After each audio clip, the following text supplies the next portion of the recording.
बिस्मिल्लाहिर्रहमानिर्रहीम। औज़ु बिल्लाहि मिनश्शैतानिर्रजीम। बिस्मिल्लाहिर्रहमानिर्रहीम।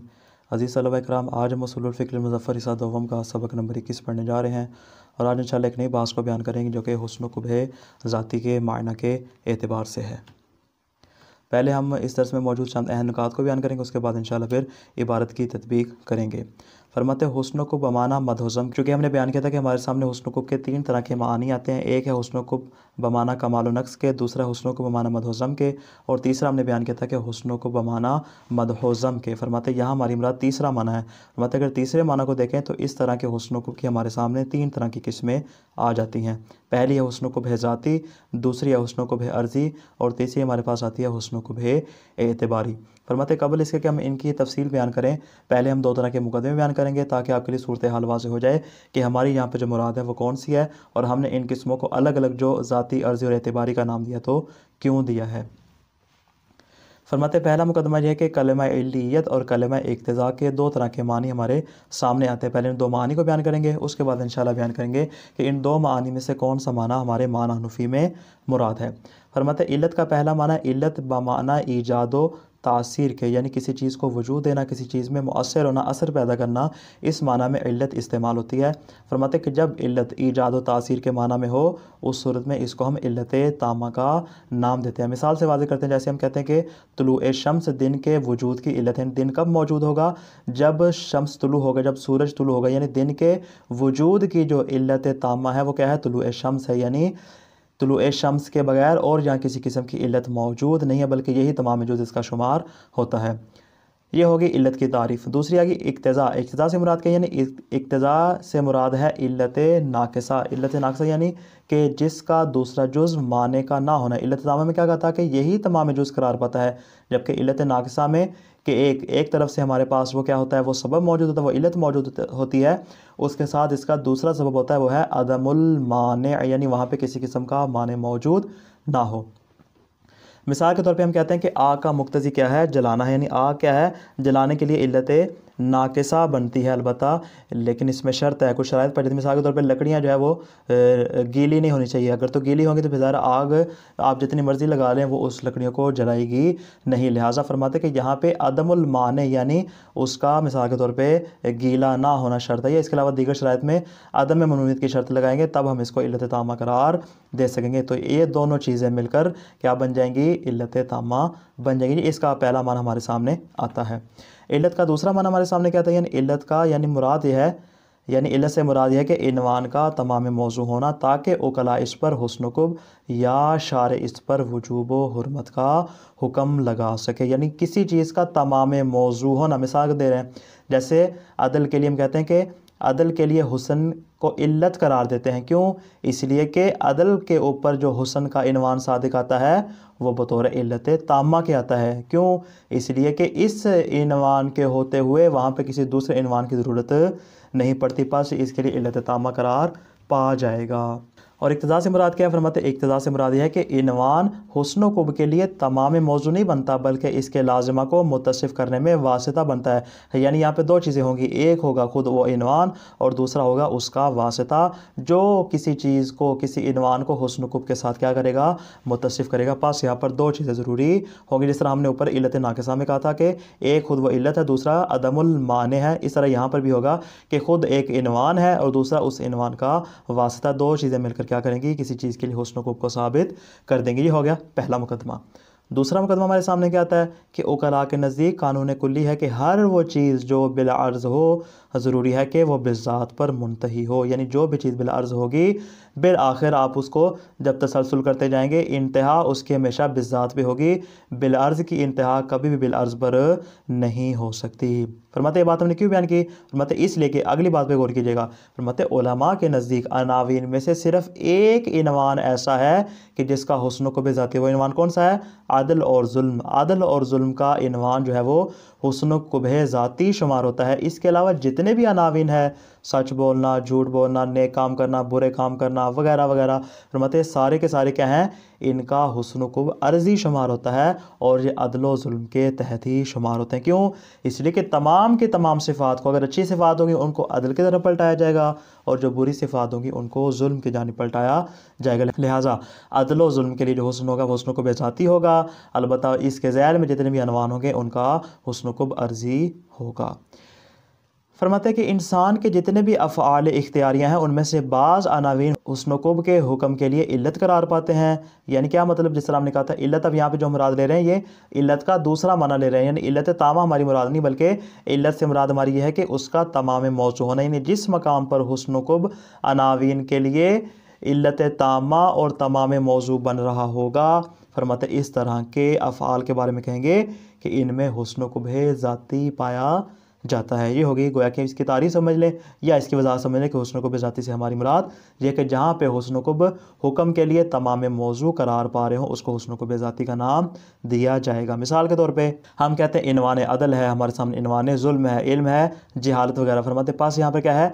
अदालत हुस्न के लिए तमाम मौजू करार पाती है और जब तक अदालत है, यानी जिस चीज़ के ऊपर अदालत का इनवान सादिक आ रहा है, फरमाते इसको हम कभी नहीं कह सकते। क्यों? इसलिए कि इसके ऊपर जो हुस्न का इनवान है, ये इनवान तमाम मौजू करार पा रहा है। जो तमाम मौजू है फरमाते वहाँ पे किसी दूसरे मौजू की गुंजाइश बाकी नहीं रहेगी। इसी तरह फरमाते हैं कि जब इल्म के ऊपर हम हुस्न का इतलाक़ कर रहे हैं, उसको हसन कह रहे हैं, तो हसन के होते हुए हम इल्म को कभी नहीं कह सकते। क्यों? इसलिए कि इल्म के ऊपर जो तमाम मौजू है वो हसन करार पा रहा है, कभी की यहाँ पे गुंजाइश नहीं होगी। इस तरह जहल के बारे में कहें कि जहल के ऊपर क्या है?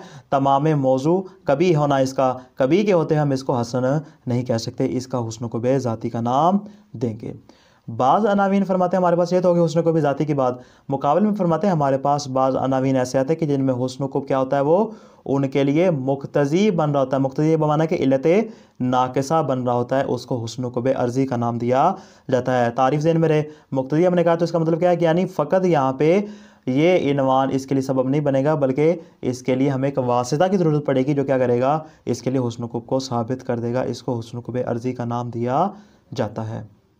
अल-ख़ामिसु मानल हुस्न वल क़ुबह अज़्ज़ातियैन। फरमाते हैं हुस्न क़ुबह ज़ाती का मायना क्या है? हमारी पाँचवीं बात, जो कि हमने इब्तिदा में कहा था कि हमारी बात जो है 6 मराहिल में होगी। अब हमने 5वें मरहले में दाखिल होना, इसके बाद इंशाल्लाह आखिरी मरहला होगा और हमारी ये गुफ्तगू हुस्न क़ुब के मुतालिक इंशाल्लाह ख़त्म हो जाएगी। फरमाते इन्नल हुस्ना वल क़ुबह बिल माना सालिस यनक़सिमान इला सलासति अक़साम। हुस्न क़ुब तीसरे माना के अतबार से 3 किस्मों में तकसीम होता है। हुस्न क़ुब का तीसरा माना और इसकी 3 अक़साम।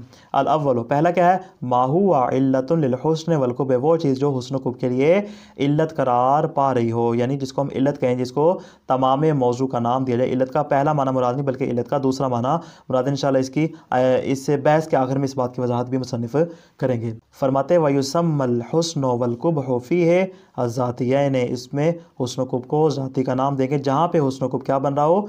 इल्लत बन रहा हो। फरमाते हैं कि मिस्लुल अदल व ज़ुल्म वल इल्म वल जहल, जैसा कि अदल की मिसाल है, जुल्म की मिसाल है, इल्म की मिसाल है या जहालत की मिसाल। फरमाते हैं सारे के सारे क्या हैं?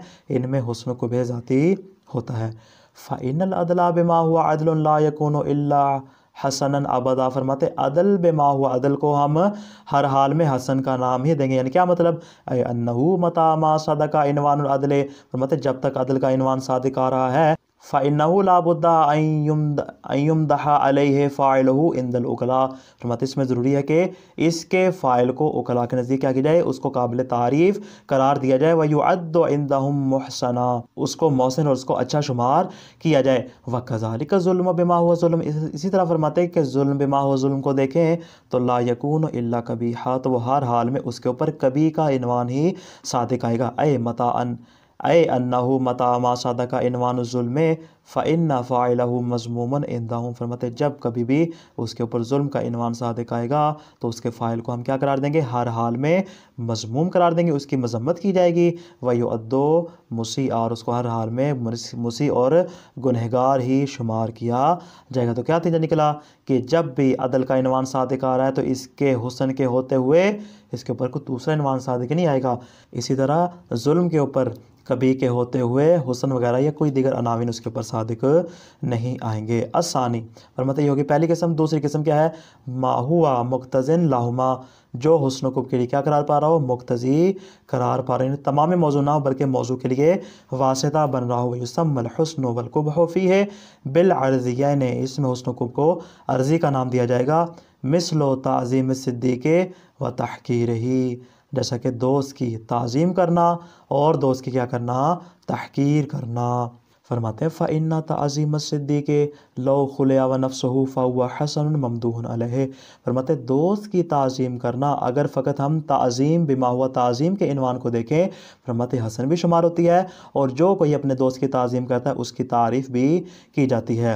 इसी तरह फरमाते व तहकीरहु कज़ालिका, जो अपने दोस्त की क्या करता है, तहकीर करता है, वो क्या शुमार होगी, कभी शुमार होगी लौ खुलिया व नफ्सहु, अगर उसकी तहकीर को बेमा हुआ तहकीर के इनवान से देखा जाए। फरमाते ये तो एक एतबार से हो गया कि ताज़ीम करना हसन शुमार होता है और तहकीर करना कभी शुमार होता है। वलकिन्ना ताज़ीम सिद्दीक़ बेइनवान अन्नहु ताज़ीम सिद्दीक़ यजूज़ु अन यकूना कबीहम मज़मूमा, लेकिन फरमाते अगर हम ताज़ीम दोस्त को इसी इनवान के मुताबिक देखें कि हम दोस्त की ताज़ीम करें तो हर हाल में हसन नहीं होती बल्कि यजूज़ो मुमकिन है, यजूज़ो माना युमकिन हो, मुमकिन है कि अन यकूना कबीहन मज़मूमा, वो क्या हो, कभी भी हो और मज़मूम भी हो। मिसाल कमा इज़ा काना सबबन ले ज़ुल्मिन सालिस, अगर आप अपने दोस्त की ताज़ीम करते हैं, दोस्त ऐसा कि जिसका जालिम दोस्त के साथ बैठना उठना बैठना या वो खुद जालिम है, कि अगर आप उसकी ताज़ीम करते हैं तो आपकी ताज़ीम करने की वजह से उसके जुल्म को क्या मिलेगा, फ़रोग मिलेगा, किसी तीसरे शख्स पर वो क्या करेगा, जुल्म करेगा। फरमाते पास ऐसे दोस्त की ताज़ीम करना क्या शुमार होगी, कभी भी शुमार होगी और ख़ुद आप भी काबिल मज़म्मत करार पाएंगे। तो क्या नतीजा निकला कि अगर हम ताज़ीम को देखें तो फरमाते उस सूरत में तो ताज़ीम हसन है, लेकिन फरमाते हर हाल में हसन नहीं होती बल्कि इसके ऊपर कभी का इनवान भी सादिक आ सकता है। बेखिलाफ़िल अदल, लेकिन फरमाते अगर अदल की बात करें जिसको हमने हुस्न को बेज़ाती का नाम दिया, फरमाते अगर हुस्न को बेज़ाती में अदल की मिसाल को लें, फ़इन्नहु यस्तहीलु अन यकूना कबीहा, किसी भी हाल में किसी भी ज़माने में चाहे आप इसको किसी भी ज़ाविये से देख लें, अदल किसी भी एतबार से कभी नहीं हो सकता मा बक़ाए सिद्क़ इनवान अदल, शर्त यह है कि अदल का इनवान अपने हाल पर बाकी हो। जब भी अदल का इनवान आएगा तो अदल के इनवान को आप कभी भी कभी के साथ मुत्तसिफ नहीं कर सकते। इस तरह फरमाते व कज़ालिका तहकीर सिद्दीक़, अपने दोस्त की बेइज्जती करना, उसकी तहकीर करना, बेइनवान अन्नहु तहकीर लहु, इस एतबार से कि आप उसी दोस्त की तहकीर मुराद ले रहे हैं कि यजूज़ अन यकूना हसनन ममदूहन अलैहि, ज़रूरी नहीं कि हर हाल में वो कभी शुमार हो बल्कि मुमकिन है कि उसको हसन भी करार दिया जा सके, और अगर आप अपने दोस्त की बेइज्जती करते हैं, उसकी तहकीर करते हैं तो मुमकिन है कि आपकी तारीफ़ भी की जाए। मिसाल फरमाते कमा इज़ा काना सबबन ले जाते ही, आप उसकी तहकीर इसलिए कर रहे हैं ताकि आप उसको किसी जालिम से निजात से या किसी मुसीबत से उसको बाहर निकालने का सबब करार पा रहे। फरमाते उस सूरत में गचे आपने तहकीर की है, लेकिन फरमाते इसके ऊपर कभी के होते हुए क्या हो रहा है, हसन होने का इनवान भी सादिक आ रहा है और ख़ुद आप भी काबिल तारीफ़ करार पाएंगे। वलकिन यस्तहील अन यकून ज़ुल्म हसना, लेकिन फरमाते कि ये महाल है कि हम जुल्म को क्या करार दें, हसन करार दें। हुस्न को बेज़ाती की मिसाल देने फरमाते जुल्म को हसन करार नहीं दे सकते, लेकिन शर्त है मा बक़ाए सिद्क़ इनवान जुल्म, जब जुल्म का इनवान अपने हाल पर बाकी उसके होते हुए आप जो है वो उसको कभी भी हसन करार नहीं दे सकते। तीसरी किस्म हमारे पास क्या आती है, माला इल्लियत लहू वला इक्तज़ा फ़ीह फ़ी नफ्सिही लिल हुस्न वल कुबह असला, फरमाते वो मकाम के जहाँ पे ख़ुद उस चीज़ के लिए ना तो इल्लत करार पा रहा हो ना इक्तज़ा, यानी पहले दो सूरतों से खारिज, ना पहली किस्म उसमें इल्लत वाली ना ही इक्तज़ा वाली हो, बल्कि उसमें फरमाते हैं कि असलन इल्लियत नाम की इक्तज़ा नाम की कोई चीज़ मौजूद ना हो। व इन्नमा कद यत्तसिफ़ु बिल हुस्न तारा, कभी कभार फरमाते हैं क्या होगा, ये हुस्न के साथ मुत्तसिफ़ होगा, किस सूरत में, इज़न तबका अलैहि इनवान हुस्न, अगर उसके ऊपर हुस्न का या हसन होने का इंतवा क्या है, इनवान क्या है, सादिक आ रहा। मिसाल के तौर पर अदल, फरमाते अदल का इनवान सादिक आएगा तो वो भी क्या हो जाएगा, मुत्तसिफ़ हो जाएगा बिल हसन, हसन के साथ मुत्तसिफ़ हो जाएगा। लेकिन फरमाते हैं वह कद यत्तसिफ़ु बिल कुबह उखरा, लेकिन दूसरे एतबार से देखें तो यही वाला इनवान फरमाते हैं कुब के साथ भी मुत्तसिफ़ हो सकता है, लेकिन किस सूरत में, इज़न तबका अलैहि इनवान कबीह, जब इसके ऊपर खुद कभी का इनवान सादिक आ रहा हो, का जुल्म, जैसा कि जुल्म का इनवान इसके ऊपर सादिक आ जाए। फरमाते इसी को जिसको हम पहले हसन कह रहे थे, अब यही चूँकि जुल्म का इनवान इस पर सादिक आ रहा है, ये क्या हो जाएगा, कभी हो जाएगा।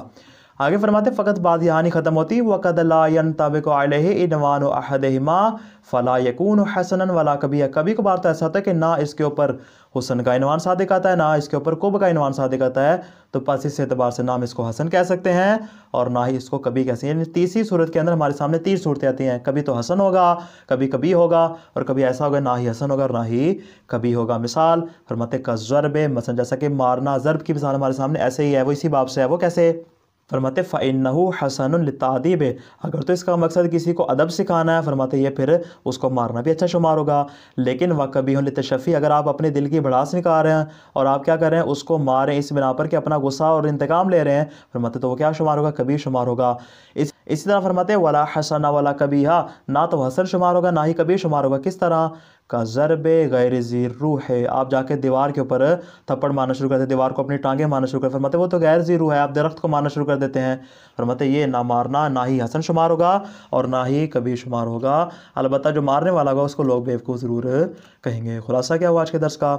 इल्लत और इक्तज़ा के 2 तरह के मानी हैं, बमाना इल्लत तामा व नाकिसा और बमाना तमाम मौजू और वासिता दर मौजू। फरमाते अहले माक़ूल के नज़दीक हर वो चीज़ जो बिलअर्ज़ हो उसकी इंतहा हमेशा बिज़ात पर होती है। फरमाते हुस्न को बमाना मदहुज़म की हमारे सामने 3 किस्में हैं, या हुस्न कुब ज़ाती होगा, या हुस्न कुब अर्ज़ी होगा, या हुस्न कुब एतबारी होगा। फरमाते हुस्न कुब ज़ाती से मुराद है कि जहाँ इनवान हुस्न कुब के लिए इल्लत करार पा रहा है, जैसा कि अदल है, जैसा कि जुल्म है, जैसा कि इल्म है और जहाल है, तमाम मिसाल इसके बाब में आ जाएंगी। हुस्न कुब अर्ज़ी से मुराद है कि जहाँ इनवान हुस्न कुब के लिए मुक्तज़ी करार पा रहा है, जैसा कि दोस्त का एहतराम करना, कि एक एतबार से इसके ऊपर क्या है? हुस्न का इनवान, और दूसरे एतबार से देखें तो इसके ऊपर कुब का इनवान सादिक आ रहा है। हुस्न कुब एतबारी में क्या होता है? फरमाते कि जहाँ इनवान ना ही इल्लत हो ना ही मुक्तज़ी, बल्कि कभी हसन के तहत हो और कभी कुब के तहत हो, जैसा कि ज़रब का इनवान के एक एतबार से हसन है, एक एतबार से कभी है, और बाद वक़्त ऐसा होता है कि इसके ऊपर ना हसन का इनवान सादिक आता है और ना ही कभी का इनवान सादिक आता है। वस्सलामु अलैकुम व रहमतुल्लाहि व बरकातुहू।